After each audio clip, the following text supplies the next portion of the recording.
Tejo, Valorant's 27th agent straight from Colombia. We don't know a lot about him yet, as he's been out for less than a week at this point, but Valorant gave me an early exclusive invite to playtest this explosive character. I'm going to be playing him for 10 hours to see if he's actually good or not, all the while attempting to accomplish 3 main goals. Since this is a playtest and ranked isn't available, I must try my best to make one new content creator friend. We must also get an ace with Tejo, and try our hardest to get into a game with Kaide or Tens. Do we accomplish all 3? Stick until the end of the video to find out. So how playtests normally work is you create custom lobbies with 9 other creators and then you take turns playing the new agent. Which means in order to play Tejo, I needed to play a minimum of 5 full-length games just so I could get my turn. That's assuming the lobbies don't disband, and they disbanded a lot. So even though this video is titled 10 hours of Tejo, I actually played over 20 hours of Valorant just so I could play Tejo 6 different times. But that's okay because I got to learn a lot about the agent while spectating my teammates when I was dead and going against the enemy Tejos. So with that, I hopped into my first game and locked Jet because Ethos called dibs. So who's playing it first? Who's insta-locking? G'day. Let's go. This game was everybody's first taste of Tejo, and nobody really knew what they were doing. So I just focused on creating space for my team and then playing off of Ethos's utility usage whenever I had the chance. But then something unexpected happened. Guys, Samuel has 0 kills. Who is Samuel? Samuel, remember, it's Vita talk. I don't know if you're trying to talk to us or not. I have been trying. I'm not sure if it's working. Okay, now you're up. Yeah. To everybody's surprise, it was also Samuel's first playtest in general. Somehow this person that nobody knew was playing Valorant for the very first time. Someone that has never played Valorant before got access to an exclusive invite-only playtest, which only left me with one thing to do: help Samuel get his first ever kill in Valorant. Yo, flash Samuel. I'll peek. He's fine. Oh, we're cooked. Killjoy's A main, Samuel.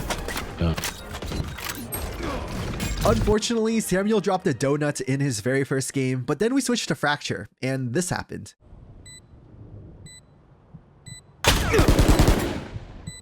You got this. Stunner. Stunner is, yep. Blinding! No! Let's go! Hold for. Yes, my go. So with our little side quest complete, finally after 2 games I managed to play Tejo, and it went surprisingly well. I used his crab like a Silva drone to take some space in showers, and then I learned something pretty important about his signature ability. I thought I could like use one, take it out, use it again, but apparently you have to use both in one sitting. Does that make sense? His missiles go through teleporters, and they're really good for clearing out corners when taking sights. I also learned that if you right click his special delivery, it makes it ricochet off of any surface. Then on the last round of attack, I chained Armageddon with your ultimate to bully the enemy sky. Flashing. This is how it ends. So blind. Oh, missiles away. Yes, nice.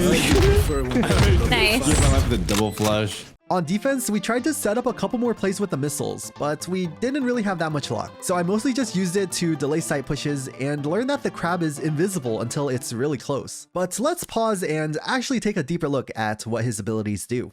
Stealth drone. An invisible crab for the most part that acts like a skydog and has the effects of a KO and a split second of Cypher ultimate. Special delivery. A Semtex from Call of Duty that concusses the enemy upon contact. Guided salvo. You open iPad and are allowed 2 clicks. Once click done, missile coming from above with 3 pulses. No escape equals death. Armageddon. Airstrike from Call of Duty. Activates like a breach hold, but a lot slower. If hit, you dead. It's literally an airstrike. It's a 5 kill streak. Now back to our normal scheduled programming. So around this time, Tens was hosting a lobby, but everybody and their grandchild wanted to get into it, so there was practically no chance for me to get in. But it was a blessing in disguise because while waiting, Ethos invited me into a lobby with a lot of creators that I really respect. It's like when your girlfriend says, "Oh, I want to eat anything," okay? You should understand, like, you know, you get the vibe. Read between the lines, dude. When they have a headache, you don't ask if they drink water, you just bring the water, man. Oh my god, this guy gets it. In this lobby, I ended up playing Clove, and I was part of a viral clip on Twitter.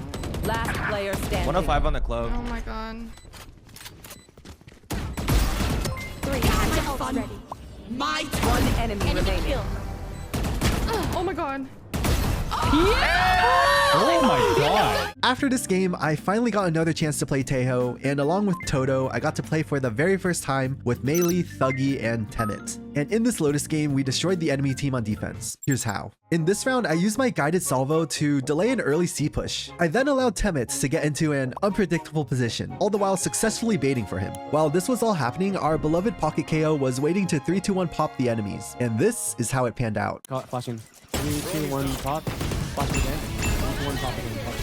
They're both line. They're both line. Ace. No! Wait, that's my bad. That's actually my bad. Wait, that was clean though, Temet still. Holy. We continued to aggress on defense the entire game, chaining Neon Stun, KO flashes, and Tejo's abilities for some really easy kills. Like, I literally just clicked 2 buttons on the iPad and was gifted multi-frags. Super skillful gameplay in my opinion. But that brings me to a very good point. I think if you plan to use Tejo in ranked, he is not good enough to be a solo initiator. He's really good for clearing corners and stalling site pushes and post plant, but he's not so good for attacking. I say this because unless you know exactly where an enemy is, his utility is kind of useless. There's enough time for an enemy to get out of his guided salvo, and other than his stealth drone, which is easily breakable by the way, you don't have any scans or flashes to take sight. So in order to effectively use his kit on attack, you need to have really good chemistry with your teammates to get the full effects out of him. And I say all of that because we got destroyed on attack. Other than this round that I barely won and this other round where we got to play a really good post plant, we really had a hard time taking sites with Tejo. We ended up losing that game 12-14, but I did manage to get 9 assists, which would be impressive if Toto wasn't in the game. I also completed our first major goal of this video. I made not 1, but 2 new creator friends from this game, Thuggy and Melee. They followed me back on Twitter saying they were down to play ranked sometime. For the next 2 hours, I did a lot of filling and fragged out for my teams with Reyna and Clove. But it had already been 8 hours of gaming at this point, and I still had only played Tejo 2 times. So I decided to put my foot down and type some messages, which worked by the way. That's all you. You get 100%. That's all you. Thanks guys, you're the best. And I was able to play Tejo again for at that point what felt like forever. And it was so worth the wait because this happened on the very last round of the entire match. Okay. All missiles away. Nice. That's all you wanted to know. Nice. Oh my god. I literally used Tejo's kit perfectly in my opinion. Toto called a 3-man flank and it was in an area that had nowhere to escape to. So after I stealth drone to try and disable their abilities, I managed to kill 2 of them with my ultimate. Then I almost overheated and realized that my guided salvo was about to be ready again. So in an effort to delay, I tried to ricochet my special delivery and maybe failed geometry class in the process. But with a heal and support from my teammates, I was able to get the game-winning kill and an ace to complete our second major goal of this video. I can't include all of the footage, but time and time again, the lobbies I got into kept getting disbanded before I got the chance to play Tejo again. And at this point, I was feeling pretty discouraged. A lot of people already had friends in the community, and since this was my first ever playtest, I had to take what I could get. I kind of felt like the new kid in school, trying to belong with friend groups that I didn't belong to. But after what felt like forever, it's finally happened. I got into a game with Kaide, and to add the cherry on top, I got to play Tejo against her too. At this point, I had a really good understanding of Tejo's kits, and to sum him up, he is just a glorified post-plant delaying machine. If you know where an enemy is and you zone them just right, you are almost always guaranteed a kill or an assist. But regardless of this knowledge, attacking was really difficult. Just like on Lotus, we had a really hard time getting onto sites, and going against a Radiant Sentinel main, the only rounds we won were ones where we got the bomb down and I played some perfect post-plant. Just like this one, where I perfectly 1v4'd Kaide and her teammates. Last player standing. I'm knifing. All missiles away. Gotcha, fun. That's 3. My turn. This is how it ends. I can half it, One enemy remaining. That's 4. Clutch. No way. But that has to be That's the clutch of the. Oh, you won. I clipped it. Nothing else spectacular happened, and I actually got to play on Kaide's team the next game. I tried to set up some plays with her, but it seems like the agent didn't really suit her playstyle. How do you like the agent? He's like, okay. Maybe he doesn't suit your playstyle. Yeah, I play Sentient Smoke, so this isn't really what I play normally. I really think. And after maybe 3 serious rounds, everybody just started knife fighting the rest of the game. We respect the one.